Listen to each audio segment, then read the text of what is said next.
All right. Hello, everyone. Welcome to Jessica Payne Live, where I like to say real is greater than perfect. We have an exciting show for you today. We're talking about how to launch your first live show, specifically your first Facebook Live.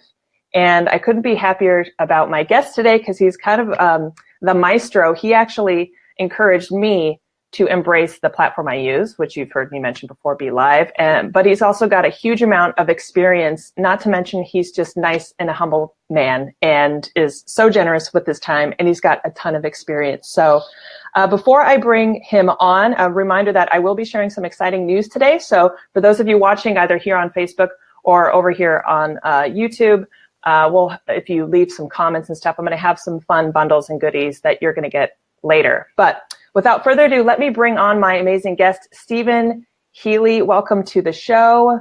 Let's bring you up, my good friend. Steven hails from the UK, which, as you know, has a dear spot in my heart. Steven Healey is a successful business video chat show host, producer of Be Live TV. He's a live video trainer and author. His mission is to help you use live video effectively, which is why we're talking about it today, to help promote your business and cause. He's also a host of one of my favorite shows and communities here on Facebook called Be Live in 5, which we're going to hear about, which I'm going to encourage you to join if that's one thing you do today. So without further ado, welcome to the show, Steven. Thank you, Jessica, and thank you for the warm introduction. I don't know what to say now. Live video is where it's at. This is the way to make an impact on an audience, whether you're doing it for pleasure or for business. Yeah. And you're here to help translate this big, scary question a lot of people have right now, because I feel like the floodgates have finally opened. People are coming to me asking, when like people who might not even have a lot of experience on social media, when those people are coming to me asking how I go live, I know that live video is starting to make its way, and the importance of actually embracing live is now starting to really permeate. So having you here on today's show to help translate that big question of how I go live, I think is going to create not only tremendous value for me, but for people who might be watching, who might have watched the show or watched your show, who might be on the fence. So, but first things first, what inspired you to jump in and early into live video streaming? Because you've actually been doing it for a while. I started back in 2015. Back then, there was a program that came out which was called Blab, B-L-A-B, and about 300 or 400 people who are still connected today all met on that platform. And that changed it for everybody, because that was a platform where you had 4 people on screen, all being able to talk together and have an engaged audience. And that's where the journey began. Yeah. And quite a journey since then. But we've kept in touch with everybody, and we're going into the shows and we have fun. And broadcasting live is the best networking you can get. If I think about it, I go to local networking meetings and I meet, say, 10, 20 people. Mm-hmm. Live, I can meet hundreds, and I can make a connection afterwards, because we're doing the live show now, but this is the beginning of the journey. This is not the end. After the show, generally what happens is we go back and we look at people who have commented and liked and acknowledge that. And it's building a network one step at a time. That's a smart way to look at it. And for me, I immediately think, oh, that's beautiful rationale. Again, if you're on the fence, if one business person to another, we all like to know what is a better way to network. So here's sage words from Steven saying, not just our offline networking, but the fact that actually using this platform can help, whether it's bring in leads or grow your following or just start relationships. I'm finding just start conversations. It seems to serve us well. Speaking of which, I want to say hi to our viewers. We have a few on.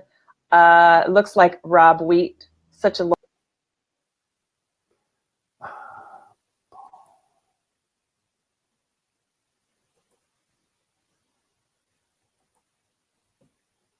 if it's still me and we're still live, Jessica disappeared. I'm sure she'll be back in a moment. And I'm tracking the live feed. Right, okay. I mean, Jessica and I connected on BeLive.tv, which is where Jessica is broadcasting from today. And BeLive.tv allows you to go on screen, just as I am now, one person, or when Jessica is with me, two people, or three people on screen. It allows you to broadcast 24/7 around the globe.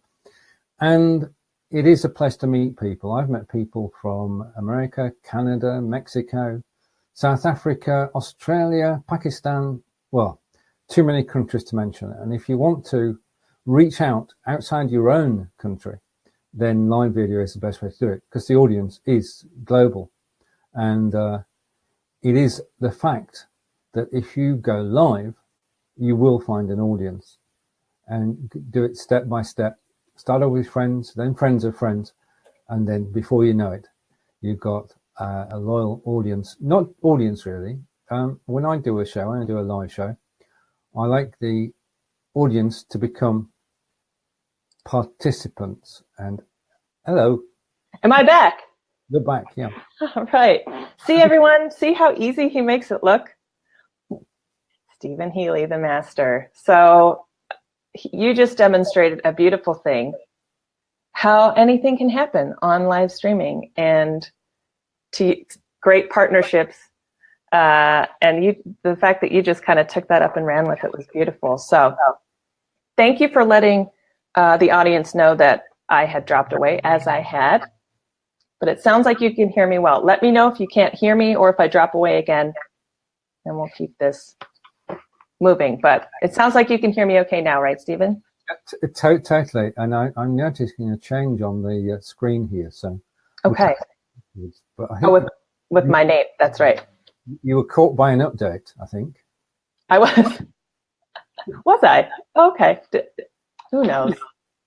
All right. Well, we are back. I wanted to say a quick shout out to our viewers right now. We have Rob Wheat and we have Nancy Prill. Nancy is none other than my mom, and she's a loyal viewer. Getting the wave, which is fantastic. It's been beautiful to actually, my mom uses social media quite a bit, and it's a beautiful thing to have. In fact, when I lived abroad in the UK for 2 years, Skype and Facebook were tremendous value to us because we had that huge time difference and it allowed us to connect. So I'd never really embraced social media that way, but it kind of, I fell back in love with it as a platform, and being able to connect for that simple reason of being able to connect with family back home. So shout out to our viewers. I mean, it's great for that, for keeping in touch with family, because you can do it, and it's essentially it's free. Right. That's the beauty of social media, Facebook and Google and other things as well. So thanks for sharing a little bit about you embracing live video. I think right now, what advice would you give to someone thinking of starting a live show right now, off the cuff? Right. Okay. The thing is, just 3 words. Just do it. I mean, the just do it is the thing to do. If you're thinking about it, then you'll carry on thinking. If you actually do something, then you're moving forward. Now, the thing is that we are quite possibly too shy to do it, or we don't think we're going to look right or sound right, or we're going to have a problem. And the thing is that on live video, all you have to do is be yourself, and you're not acting. You can't act on live video because somebody will catch you out. So you've got to be yourself. And the other thing is you need to practice. Now, before you go live on camera for the first time, open a Facebook group and then invite a friend into the Facebook group. At this stage, a good friend. Go live into the group and get them. They could join you on camera too, but get them to give you constructive criticism afterwards, so you can talk about it. And you will see on the recording what you look and sound like, and you can changes if you want to. But essentially, what we're talking about is it's you that's broadcasting. And once you've got one friend in there, then invite more friends until you've got a small audience of people that you know, and just keep practicing. The more you live broadcast, the easier it gets, doesn't it?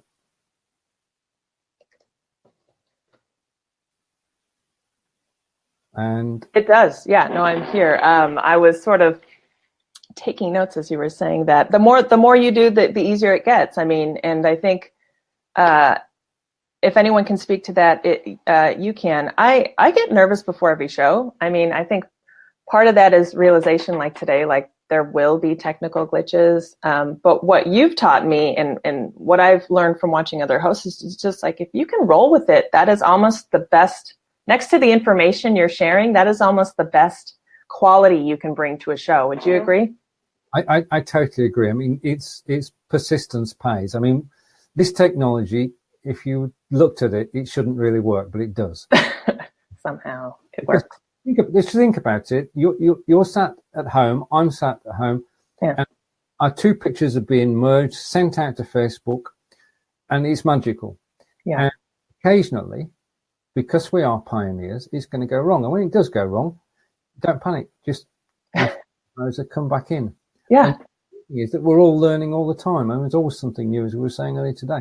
Be like innovating, and that's brilliant. Yeah, and as long as it's the whole duck feet underwater. It's like, you know that you're kicking your duck feet, but on top of the surface of the water, you're cruising, right? So sometimes they don't know what's happening behind the scenes, like, okay, I've gone down, or, oh, my guest has disappeared. Or last week I saw there was a guest who came on and he looked like the Incredible Hulk. He was like all green.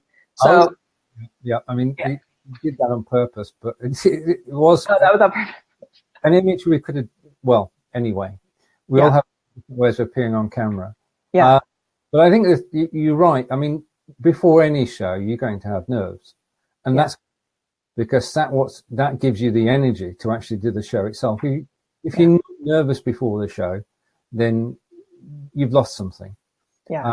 And in the initial stages, you'll be nervous because you don't know what to do. And then as you do more and more, those nerves disappear, and to be replaced by anticipation. Because when you do go live, you know you're actually potentially speaking to a global audience, but you're getting your message out and telling you. Well, the other thing, you asked me earlier about doing this. Every show should tell a story, have a theme, and you've got a theme today, which we're running to, and I know what's going to happen during the show because you wrote it down. So that means that when we do go through the show, we're going through it in a structured way. And having a structure, having a plan for the show works well. And I just saw your questions last night and I thought, brilliant, I'm good to go. Yes, I can't unlearn one of the first rules I learned at university and in my professional life. It's prepare. So, I've been guests on shows and I don't get questions in advance, and that's okay. But I'm like, for me, my style is to send questions in advance, only so you can, I like to marinate on things. So it's really just like, hey, here's what I'm interested in. Here's what I think we should talk about. Let's see if we can hit some of these questions. Speaking of which, I think a lot of people are wondering about this next one. What is and how do I want to ask this? Okay, let's set up some intrigue because I actually want to know. A lot of people are jumping to live streaming. And I think over the next couple of weeks and early next year, we're going to see a lot of people trying it for the first time. As someone who might be embracing it now, is there a negative trend or a common mistake or rookie mistake you're seeing? And what advice would you have to new hosts or even maybe experienced hosts who are doing this? Is there something that's jumping out that makes you go, that you wish you wouldn't see new hosts do? There are two things. I've just done one of them. One is when you're actually on camera, don't use your hands to express yourself because it's difficult for the camera to pick that up and for it to look right, and it just annoys people. So don't use your hands when you're on camera. That's the first one. And the second thing is, and this is the one that is more difficult, and it comes with time and with practice. I can see you on the screen. My eyes are actually looking at the camera because it's my face on the camera that people will see. And if I was looking to the side, then exactly so, then your concentration is not on the people watching. And it takes a while because we all want to look at the tab on the screen, just looking at the camera. Now, that takes practice, comes with time. And I think that it's not a bugbear. It's just people are not used to doing it. Yeah. And, it just takes time, doesn't it? Well, make eye contact is the second tip. Oh, Which yeah. I've caught myself. This is something I'm learning. So today I was like, I'm going to make eye contact because, and here's the thing, as people running a show, like we're kind of looking down. I think I'm going to dub it like top of head syndrome. Yeah. I think what we're going to see are a lot of top of heads, or when people do sort of a smartphone, it's like up the nose. So I feel like, and these are just rookie mistakes, right? Because we're not used to holding, and we're not, we didn't go to film school. Like, that's the funny thing about this medium. It's like, we're only shooting based off of what we've been exposed to, and we're not Steven Spielberg. So lots of top of heads, up the nose, I feel are two trends. But you're saying your big tip for that is just remember to make eye contact. Simple as that, right? And just practice. And the thing about that is just watch yourself back. I know most people don't watch the replays. Right. And I always get told off for watching some of my replays because, well, only for the reason that I'm watching myself on screen. You should do it occasionally. Of course. What you see over time, we've done the 2 years of shows on Loving for Britain, which is on, and that's 104 episodes this week. Congratulations. And if you look at episode 1 and you look at the episodes now, on episode 1, you saw 4 people who had just found out they could broadcast live and were doing it.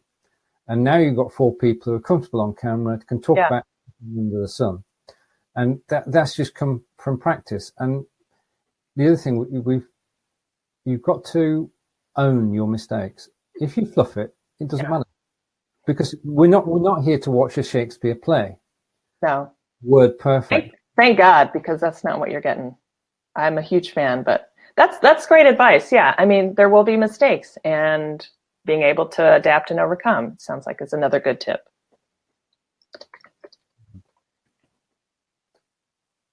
Yeah, it's practice. Yeah.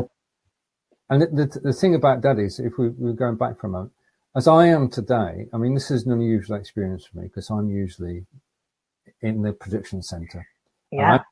I'm in the guest room. And how does it feel? The decor is totally different. Yeah.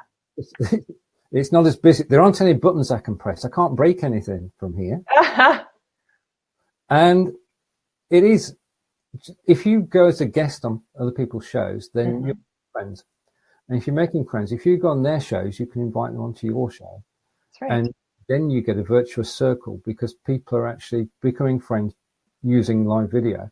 And that's where, I mean, I'm blown away by the fact that since this live video started over 2 years ago, I've made over 500 friends. And amazing. If I name them all, I can't, but I can name most of them. And this is the most beautiful way of networking. Isn't it? Yeah. If you look at the Be Live in 5, which you mentioned earlier, which is 4 shows a week. Right. First show is hosted in Canada. The second show is hosted in the UK. The third show is hosted in Australia. And the Friday show is hosted in South Africa. So we're going across 4 continents. And it's just, the technology is just amazing, and the networking and the people that I've met. So I just want to give a quick shout out. Absolutely. Debbie Burrows, Tina Shang, Adair Palmer, and of course, Brigetti. I love Brigetti. She's fantastic. My goal is to have her on the show at some point. So I'm going to put your handle up. That's a perfect time for that. And I'll put this in the link in the comments, folks. But if you're actually keen to watch Steven's show or to meet all of these fantastic people, all of whom are incredibly generous with their time, very, very smart at what they do, and have beautiful, well-developed sort of personal and professional brands, I like to learn by example. So Steven keeps amazing company, and the show is called Be Live in 5, and you can actually find that right here on Facebook, or if you're watching here on YouTube, jump over to Facebook and follow. So perfect. So you've been sharing a lot of really great advice, and I've got another question, but a quick shout out to Pepe. Hey, I see you're just joining us. I want to say hi to everyone joining us. Where are you joining us from, Pepe? I don't know if I know. I know Rob is Midwest here in the UK. Nancy is down in Southern California, but I'd love to give a shout out to where you are hailing from, Pepe. So write in the comments where you're watching us. And if you have a question for Steven, he's here. Let's ask. So leave it in the comments, and we'll make sure to ask that. So jumping on, we just talked about some negative trends and maybe what we can do to, as new hosts or maybe sage hosts who have some certain habits to fix. What are some positive trends? Maybe some new trends that you're seeing? Are there some really cool hacks or tricks you're seeing from hosts who are sort of trying to make waves in terms of live streaming? It could be styles or tricks. Is there anything you're seeing? I think increasingly people are actually trying to interact more, making use of bots. Now that might seem counterintuitive. Yeah. Which it is, because a bot is a piece of software which does the job that it's asked to. Fair enough. The thing is that you can use a chatbot who make them more interactive. At the moment, people can comment and they can ask questions, and that's brilliant. But if you can also take them off to a conversation which can happen after the show, so they can speak to you directly, or you can take them off to a blog that you've written, or you can take them off to a course that you've done during the show without distracting from what you're doing. Now, we're live on camera now, and the worst thing in the world that can happen is that somebody asks us to go and fix something elsewhere, and your concentration goes for a moment. Because you're using bots, if somebody wants information elsewhere, you can just say, type in info, and it will take you to my messenger, and I'll speak to you after the show. You can also say, type in guest, and you can be a guest on the show. It can also say, I've got a new course out. Here's a link to the course. Now, doing a show later where I'm giving courses away, and anybody who types the word Udemy in the comments will get a free copy of the course. So bots are, in 2018, along with live video, going to be the areas in which you're actually going to be able to make greater contact. Yeah. And although a bot will, I love saying this because I love the film, bots make first contact. Yeah, I love that. Great. I'm going back away with Jodie, and that was first contact with aliens. This is first contact with potential friends. Bots are great for doing that, for opening the conversation, provided you go back afterwards and continue the conversation. And the building of a messenger list, if we go from a practical business point of view here, years we've been told that the money is in the list. Now, when people say the money is in the list, they're talking about your email list. And if you're in business, the thing that you're targeting is getting people to subscribe to your newsletter. Right. So you them on a regular basis. That's brilliant. Yeah. But if you look at the open rates on email, if you're getting 14 to 20%, you're doing fantastic, because people don't react to email the same as they used to. That's right. You know what? Do you want to guess what the open rate is on messenger bots? If you said, I'm going to guess it's something obscene, like crazy, right? What is it? Right. Okay. If you before the show send out a card, which is your show card, and say, right, okay, we are live now. Yeah. Over 80% of the people will actually look at it. And 80. Zero. The last one was 83, so I'm winding it down a bit. But 83% of people will actually look at the card. Now, that's greater interaction, because you can actually say, they've looked at the card, I'm going to speak to them. They've looked at the card, I'm going to speak to them. So the bot started it, but you're actually continuing the conversation. Right. And the open rates on bots are just through the roof, really.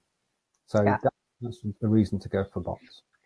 And for those of you who might be wondering, what is a bot? Bot is short probably for robot, but it is essentially, and again, if you're just launching your show, this is maybe step 3 just do it, as Steve, just get on there, just get comfortable with it. But just know that there are all these really amazing innovations and apps and tools coming out, one of which is something called a bot, that with a quick Google, you can understand how they work.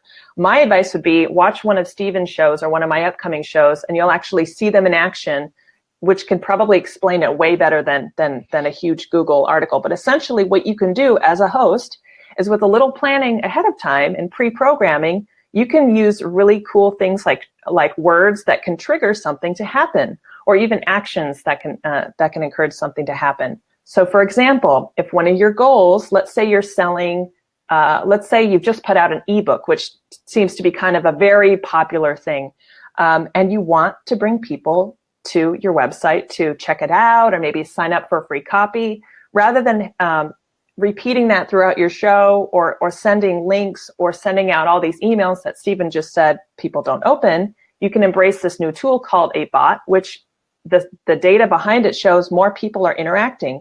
And you might have actually interacted with one already. If you're on places like Facebook and you see your little messenger pop up, maybe you've interacted with customer service. It's just a new way of interacting. And as Steven is saying, it's not the entire relationship, it just starts the conversation. So again, don't be intimidated if you don't know what a bot is. Just jot it down, and you're going to start to hear it probably a lot more as more people embrace it. But just know that it sounds like it's going to be a game changer for brands and businesses in 2018. You illustrated that well, because if you have, as you said, an ebook, it's ideal for that. Yeah. Because you can just get people to type into the conversation, into the comments, book, and that's it. Just type in 4 letters and they will be sent a link in Messenger, which you just need to click. So it's not, and it's not, with some of the systems, it's not rocket science to do this. Right. You can actually do it step by step. Most of them have got a good interface. And the other magical thing is that they're free to start with. So that you can set up a bot for your book, and it will cost you not a penny, just your time. And this is the time to get involved. I mean, in terms of live broadcasting, we, Jessica and I, are pioneers, because we've been doing it. Right, this is the beginning of things. This is where it's getting started, where systems are stable. You can 99.9% of the time have a show without any problems. So now is the time when everybody can get involved. And with bots, it's also the same. I mean, it's been going, I know Molly Mahoney's been involved for quite a while now. Oh, she's fantastic. Amazing. And she's featured in an article, and all of her bots reach an audience of 1 million people. It's incredible. Incredible. Yeah. Yeah. So Molly Mahoney, she's a good person to Google, or if you're on Facebook, just search for her name. Again, if I learn through examples. So if you want to see someone who is just a master at really driving engagement during the live stream, look at me using my hands. I will minimize that movement. During the live stream, Molly Mahoney, which is like one of my favorite names ever. It's such a beautiful name anyway, but what better name for a host is Molly Mahoney. She's wonderful. She's kind. She's nice. And she hosts an amazing show. Full of energy. One day I hope to have as much energy as she does on camera, but it's part of her brand. It's amazing. And she drives so much. I've done it. She'll say, type something in the comments, or here's a link, and it's incredible. Really is. She is incredible. I can give you one instance of that. I mean, she sends out most beautifully crafted bots. Mm-hmm. Shout out to RJ Redden as well, who also is in the same genre. But you cannot do a broadcast into a group and have a bot. Yeah. Right. Facebook don't allow you.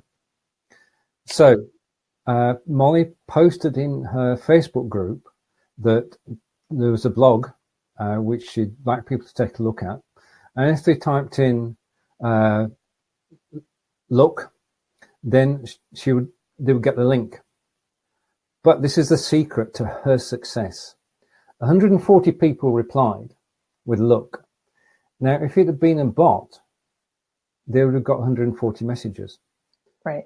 You can't use a bot in a group. That's good to point out. 140 people got a personal message from Molly. Mm-hmm. Yeah. So she's within the group, rather than being automated, she's actually being personal. Yeah. Which is a bit of magic.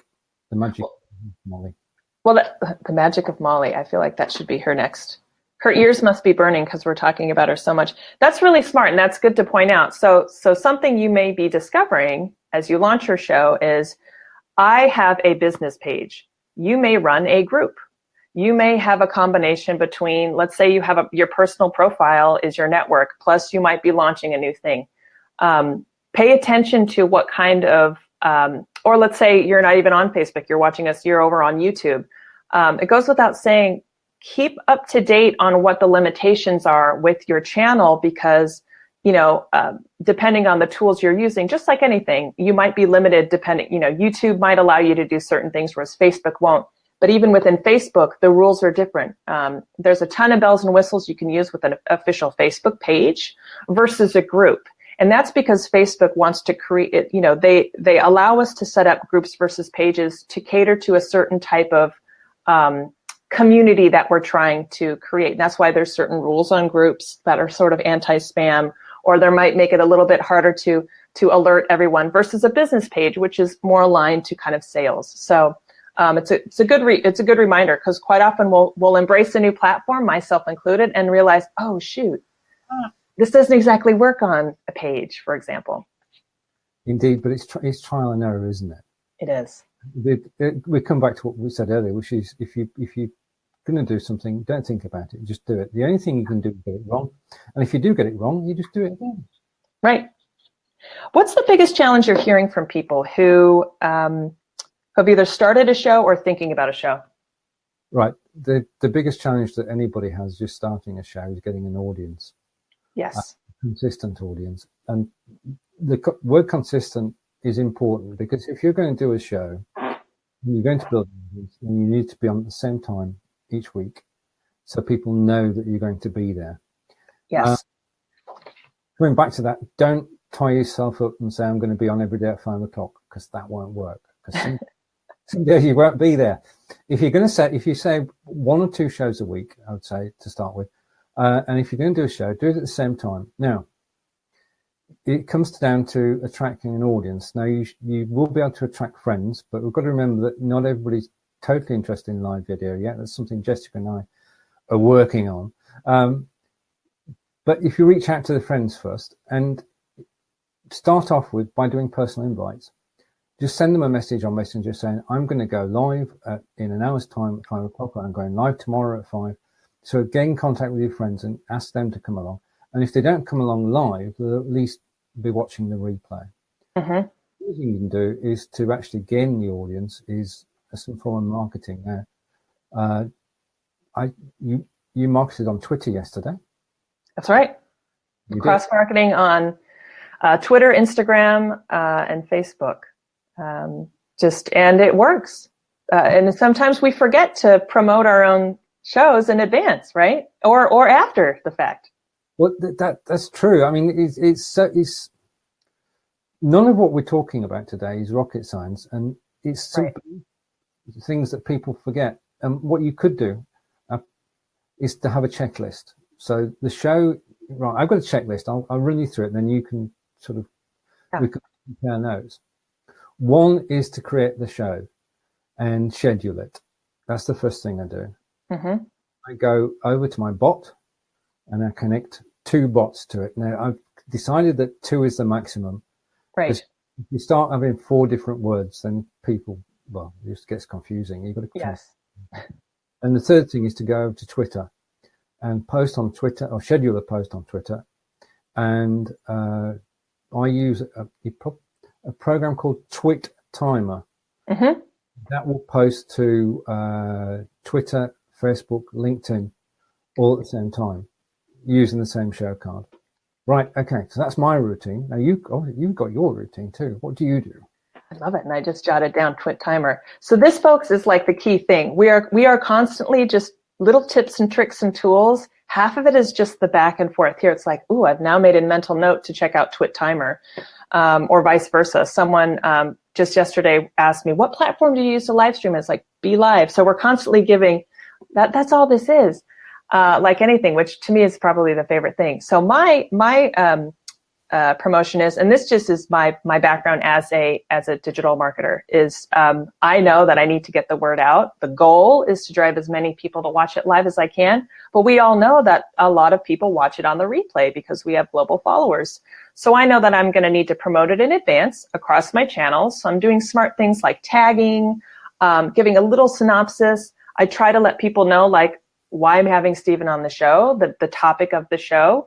And I'm on Instagram. We're all on different channels, but I'm on Twitter, I'm on Instagram, and I'm on Facebook primarily. I'm on other channels, but those are the ones I use for business. So I promoted it on my Twitter handle, I promoted it on my Instagram, and I promoted it here on Facebook. And if you take a look, each of those posts and tweets look slightly different, but they're all communicating the same thing. So I know, and this is a beautiful tip given to me by Karen Glasser, who was a past guest on my show, who I know you know, the Little White Lie Digital Network. We're always asking, it's like, when should we promote a show? I don't promote it too far in advance because we're all busy and we have selective memory. So I go about a day before, typically within about 24 hours. I go about about a day before across the channels to let people know they're either going to be able to make it or not. And I link to the invite that I send. So you know exactly where to go. You can click right through. And that's another thing, a call to action. A lot of people forget two things. You need to be clear about what you want people to do. And you need to link. A lot of people remember one, but not both, or they forget. So be clear on what it is you want people to do. So I tell people about the show. I tell them when to tune in live. We can even call it tune in anymore. And then I link to the show on my tweet and on my posts. And then we do the show. And then if you've paid attention, you'll know after today's show, I will promote it one more time. I actually love jumping over to Instagram after this because look, people on Instagram might not ever feel like they want to come to Facebook, but they are on YouTube. So I'll say, hey, just had a great interview with Steven. Quick recap, boom. And then I promote on Facebook. And then I love what happens next because you have the live gathering. But then, as you said, Steven, something really cool happens. Even a week after a show airs, I'll get a comment or an email or a tweet. And that, I think, is the secret to the actual benefit of doing a live show. It's not all in the live. So what happens is I start conversations, and those conversations have turned into new clients. They've turned into future guests. And then, of course, other things like traffic and followers. So I look at it in three waves: pre-promotion, the show, the live promotion, and then afterwards. And I try to structure it so it doesn't take a tremendous amount of time. Maybe 30 minutes pre, we do the live, and then 30 minutes post. So that's kind of my checklist. Brilliant. And the thing is, you mentioned there that YouTube, I mean, this is live video is the best way to create content. Yeah. If you write a blog, you sit there scratching your head for an hour before you've actually got what you want to write about. Oh, and then yes. You refine it. With live video, providing as Jessica's done today, it's all planned, then you know what the show is going to be about, and you're going to go through it logically, step by step. So at the end of it, you've got a recording. Now that recording exists in its own right. Jessica explained, it's on Facebook. It stays on Facebook. People can watch the repeats. But in addition to that, you can take that live video and you can then upload it to YouTube, which is a different audience from on Facebook. Facebook has 2.3 billion users, but YouTube has 1 billion. So, but there is a subtle difference. Well, it's not subtle, it's a real difference. If people come to Facebook, it's to meet friends. Right. If they go to YouTube, it's to watch video. So if you put your video up there, that's what people are expecting to see. Right. Know the difference is what you're saying, Steven. Know your audience is what I learned my first day of my freshman year at Boston University years ago for my communications degree. But it's universal. And that's such an important point, because what I'm seeing is people are promoting it the same way across the board. And I would think that doesn't help if you don't just have that quick second to remember YouTube and just think about why we all use YouTube, because you use it too. It's not rocket science, like you say. I go onto YouTube and I fall down the rabbit hole of videos. This whole suggested next video, I'm the perfect audience for it. Versus Facebook, I'm actually looking to connect with conversations. So bringing it back to a tip for you, if you're launching a live show on Facebook, it's going to be a little different than launching your live show on YouTube. Let's talk about YouTube, because I know that you've embraced that platform. We've just launched on YouTube, my show. We've had a lot of success here on Facebook. What are you seeing in terms of the trends on Facebook? Because I think it can be really, really intimidating for people. Look, we see a lot of millennials who are brave, successful. It's like millennials know how to use YouTube. For the rest of us trying to crack the code of getting a following on YouTube, do you have any secrets or sage advice beyond, okay, we've started our show? Is there anything we can keep in mind in terms of making sure we're effective on YouTube? Well, I bowed to a gentleman called Brian G. Johnson on this, my guru on and he is the go-to guy. I mean, his book, The YouTube Ritual, explains everything far better than I could. But essentially, what you've got to recognize is, as just said, you've actually got to recognize it's a different audience. And what you can't do is to ask people on Facebook to watch you on YouTube, because they're on Facebook for a reason. They don't want to be on YouTube.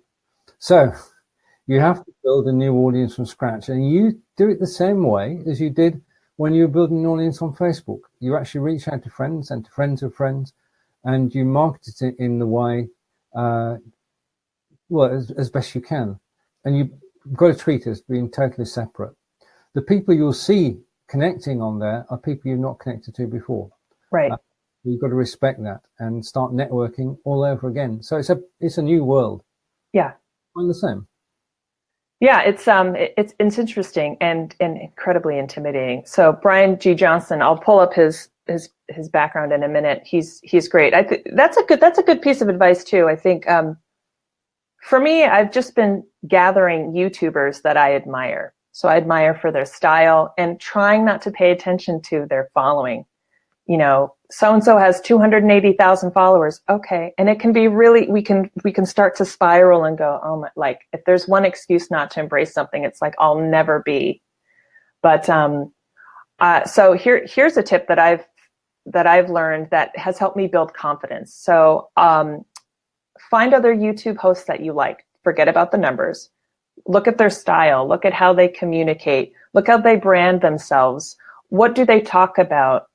Notice how they string together maybe multiple episodes to address a larger issue.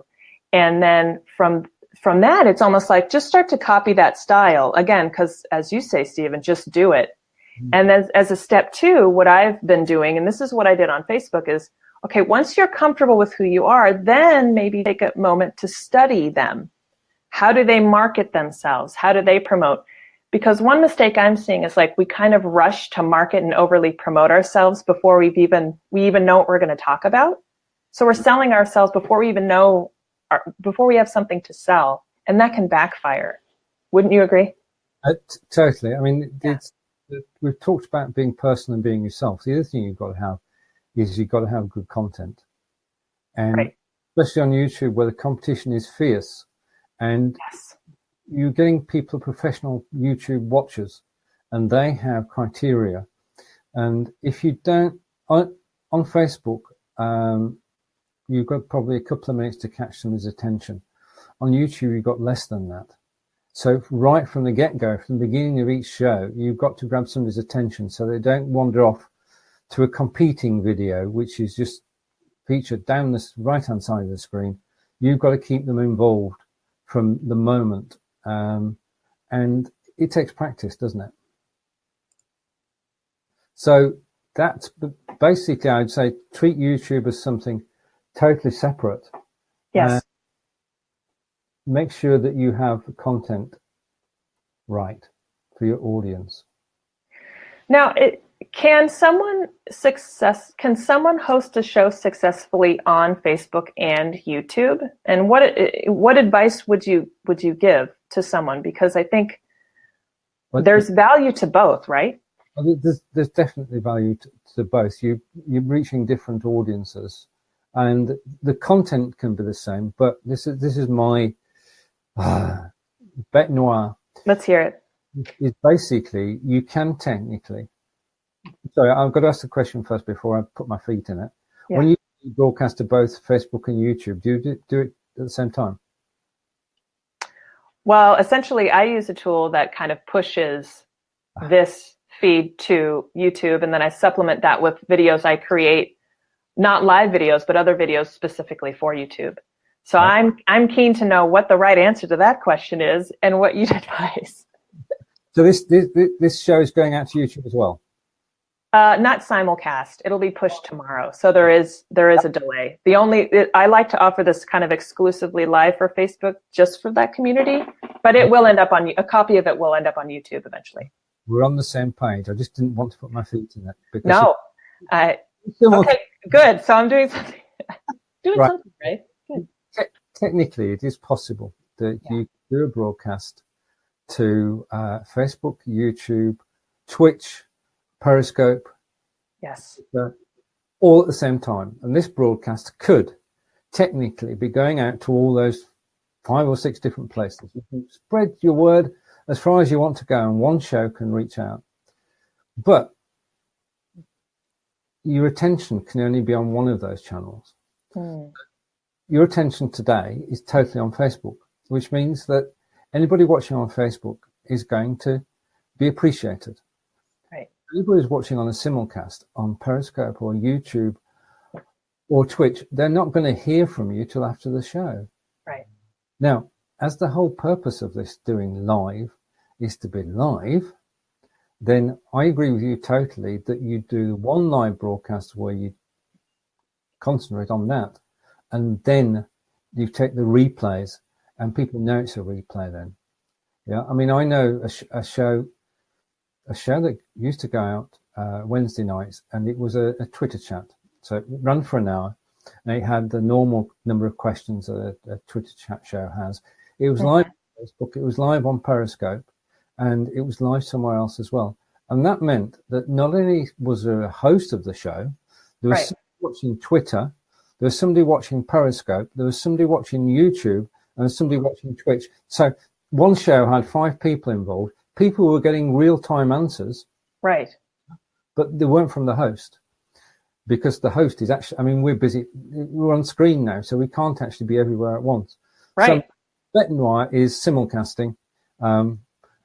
You know, I mean, if you simulcast to 2 YouTube channels, that's fine. If you simulcast to 2 Periscope channels, that's fine.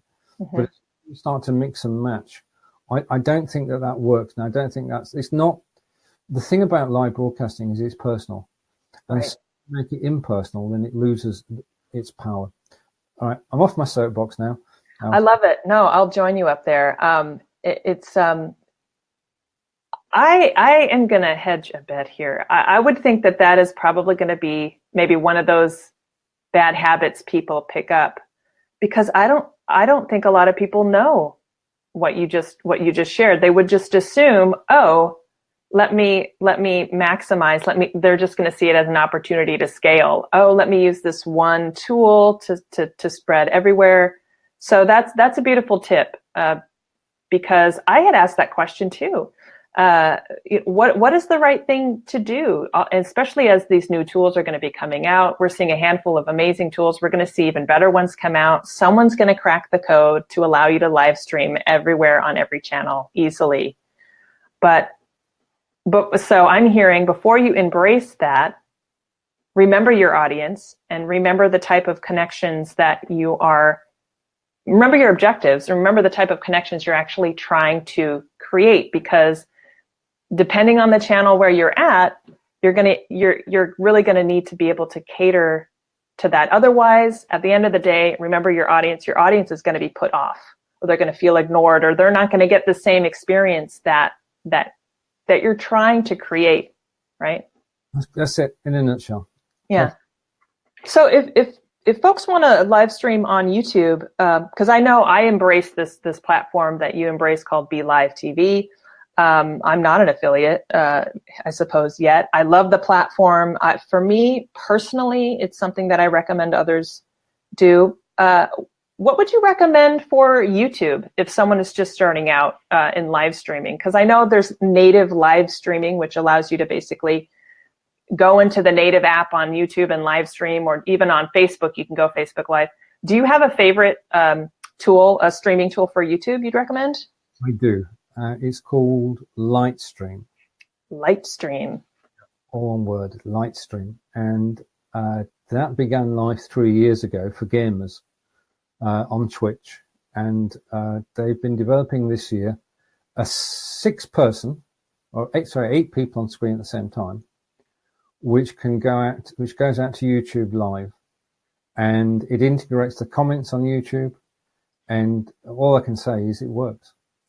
Lightstream has, you can have up to 8 people on screen, you can have text, you can have images, you can have screen sharing, and you can have live video.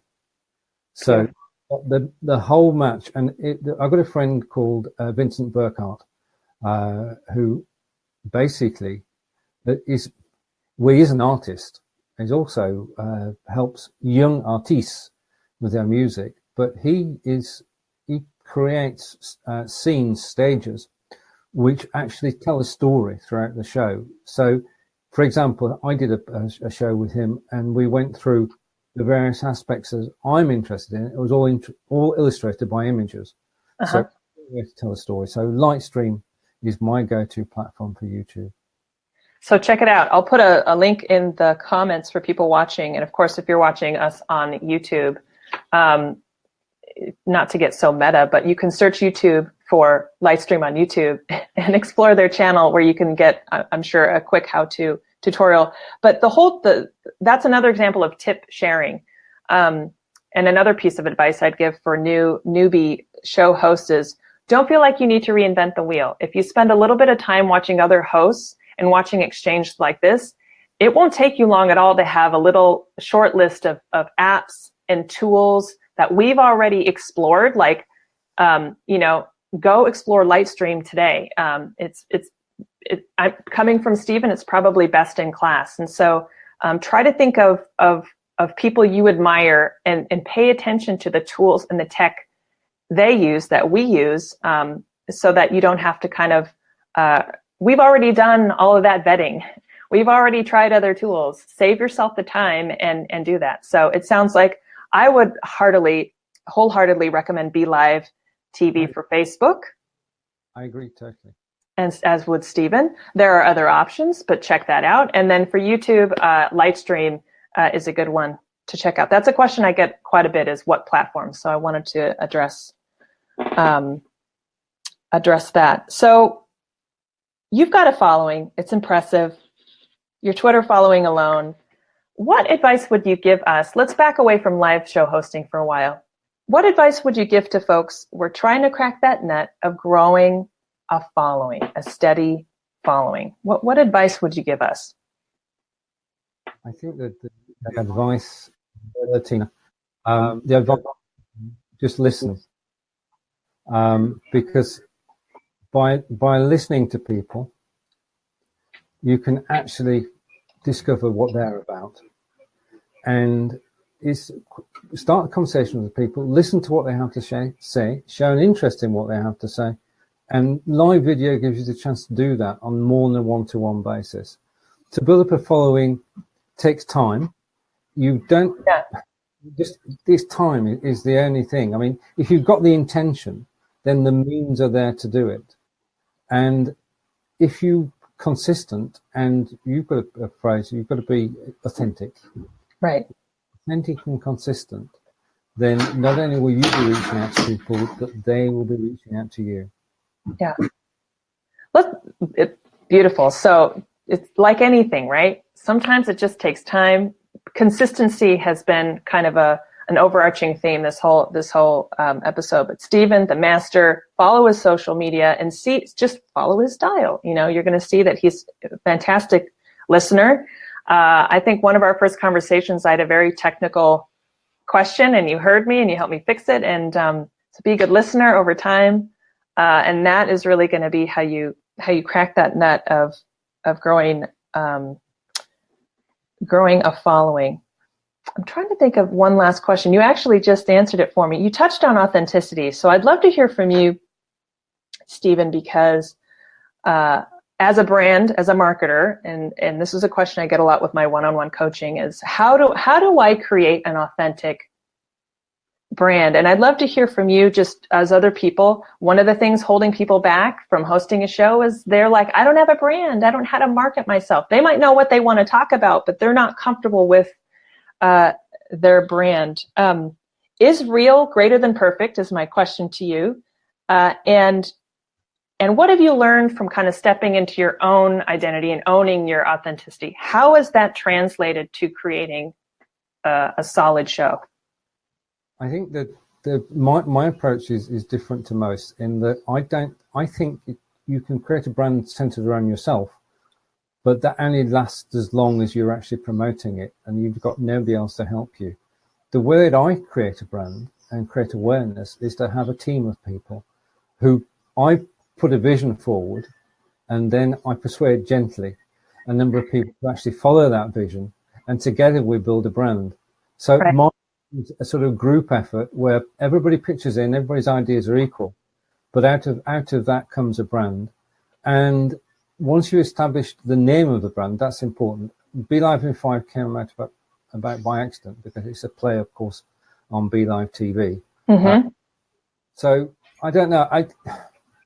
I'm going to defer to you on this question because branding is my expertise. Be Live in 5 was an accident. Beautiful. Most wonderful things are. But I would guess if you weren't open to considering, I mean, it wouldn't have resonated with you. Sometimes, you guys, it's a happy accident. Sometimes it's luck. One thing I admire about your brand, if you even want to, if you even want to call it that, is I would say it's more your style, Steven. You're warm. You have the sort of a trusted professor, which probably translates from your Udemy courses. Here you are tackling this huge subject called live streaming and all of the technical bits and bobs that come with it. One thing that struck me about you was your style, was your brand. Here's someone who's completely approachable and accessible. So my advice to people watching would be style can be your brand as well. It's something as simple as how you carry yourself, how, as I like to say, how you show up in the world, whether it's consciously or subconsciously. And then to marry it with your own advice, once you crack that nut, just be consistent. Totally. I totally agree. Great. Well, I'm conscious of the time. I don't know how we're already at near the top of the hour. So I think we'll wrap up and let you go, Steven. First and foremost, I'll put the handle up again, but is there anything coming up for you? And in terms of where folks can pay attention, I'll put up Be Live in 5 on there. But what's coming up for you? What should we pay attention to? An invitation, Jessica, if you can. There's a show that starts in 2 minutes. Nice. On Facebook, you can join us. If everybody can check out Be Live in 5, that would be wonderful. And Jessica, I've had a blast. Thank you for inviting me. Thank you so much, Steven. You guys, I'll link to the show. Check him out. Steven, I'll let you go. Happy trails in the UK. Have a great show. And thank you to everybody watching. Take care. And from Wiltshire in the UK, is Steven saying thank you. And a big thank you, Jessica. Bye for now. All right. Thank you, Steven. All right. Isn't he cool? The UK, my goal was to have someone in the UK join me. As you know, I used to live and work there. And so I was like, I'm going to get someone on from the UK. It's so cool. I'm very conscious, though, of like, here I am, a loud American, and then the very British way of carrying yourself. It makes me dial my volume down. So hopefully you learned a lot. Listen, I know that a lot of you watched this show on the replay, and I promised you goodies. I haven't forgotten about that. But what I'm hearing from folks who have a lot of experience on social media and who have no experience on social media is a sudden interest in hosting a live show, which was really the purpose of today's show, is to kind of whet your palate a little bit about what it is, because it could be really intimidating. technology-wise, it's super easy to go live, but once people have to do it in sort of a business sense, it's the deer in the headlights. So if you're just joining me now, hit the replay, watch this whole episode. Steven Healey, who just joined, you know him from Be Live in 5 on Facebook. He's got tens of thousands of followers on Twitter. He's fantastic. Completely approachable, warm, and humble. He gave us a lot of sage advice, things to remember, and then, of course, a few of his favorite tools. So he's fantastic. I'll have him on the show again. In the meantime, watch him on Facebook. You will learn every single day, including now. Jump over, if you're on Facebook for a while, to Be Live in 5. Watch him. He's amazing. And then you'll actually see how he hosts the show. And you'll probably see me on a future episode. But quickly on the goodies, some beautiful news that I'm now happy to share. I haven't gone fully public with it, but I am starting a Secret Squirrel mailing list if you're interested. We've already got folks asking me for it. In the new year, I'll be launching a live show mastery course specific to Facebook, but also with an emphasis on YouTube. But this is growing out of just a massive amount of demand. I've never seen more demand, more questions coming my way. And this course is going to be a 12-month course. It's live show mastery. I'm not going to do a big sell here, but I'll just let you know what it's about. It's bite-sized e-learning. So every month, you're going to get a toolkit from me. I'm going to give it to you with about 3 or 4 steps in a how-to video. You can digest it in probably 15, 20 minutes, and it's going to be your homework for the next 30 days. And it's going to get you producing your live show day 1. So you don't have to complete the course to start your show, which is a headache I'm hearing from other people. It's called Live Show Mastery. You're going to be hearing a lot more about it. If you're interested, you can either DM me or email me. And or you can comment right now in the show, just put live show. Just comment live show, or you can message me on my Facebook live show, but let me know because I will put you on my mailing list and send you some free goodies so that they're actually tips that you can learn now to go live. But that's going to be in the new year. So I'm excited to launch that live show mastery. Watch this space, as I said. And thank you all for watching. So if you're watching me here live on Facebook, thank you for joining me. If you're watching me on the replay, thank you. And you can still comment and DM if you're watching me on the replay. And like Steven said, if you're over on YouTube watching me, you're watching me about a day later. If you ever want to engage with me live on Facebook, just jump over to Facebook and find me. My handle is Jessica Payne Official. I will link to it in the comments, of course. That's where you can actually catch me live. And I go live every week at 8 a.m. On Facebook. And of course, we will be going live eventually on YouTube. But that does it for me. Today's episode was how to launch your live show, how to go live successfully on Facebook. If you have questions, let me know. Other than that, thank you for watching Jessica Payne Live. As I like to say, real is greater than perfect because perfection doesn't exist, right? Have a beautiful week, and I will see you on the next episode. Thank you, Nancy, Mom. Thank you, Rob. Thank you, Pay. Thank you so much for watching, you guys. And thank you, everyone, for watching on the replay. Have a good week. Bye. Have a good day. Don't be stressed.